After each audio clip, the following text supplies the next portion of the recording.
തിരുവേങ്കടം അടിപ്പാതയ്ക്ക് tender ക്ഷണിച്ച് railway.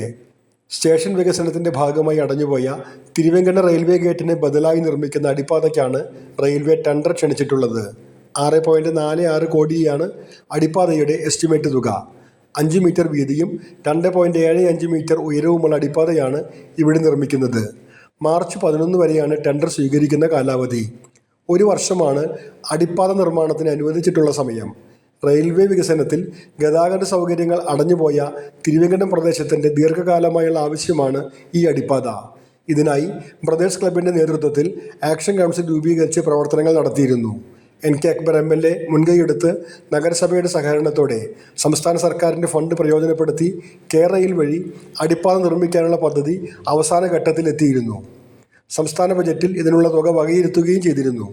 എന്നാൽ ദേവസ്വം വക സ്ഥലം ഏറ്റെടുക്കുന്നത് സംബന്ധിച്ച വിഷയം കോടതിയിലെത്തിയതോടെ അതിൻ്റെ പ്രവർത്തനങ്ങൾ നിർത്തിവെക്കേണ്ടി വന്നു. റെയിൽവേ അടിപ്പാത റെയിൽവേ നേരിട്ട് തന്നെ നിർമ്മിക്കും എന്ന നയത്തിൻ്റെ ഭാഗമായാണ് ഇപ്പോൾ നിർമ്മാണ നടപടികൾ നടന്നുവരുന്നത്. അടിപ്പാത യാഥാർത്ഥ്യമാക്കണമെന്നാവശ്യപ്പെട്ട് സുരേഷ് ഗോപി MPക്കും ആക്ഷൻ കൗൺസിൽ കത്ത് നൽകിയിരുന്നു. ടെൻഡർ നടപടികൾ പൂർത്തിയാകുന്നതോടെ 12 മാസത്തിനകം അടിപ്പാത യാഥാർത്ഥ്യമാകുമെന്നാണ് പ്രതീക്ഷ.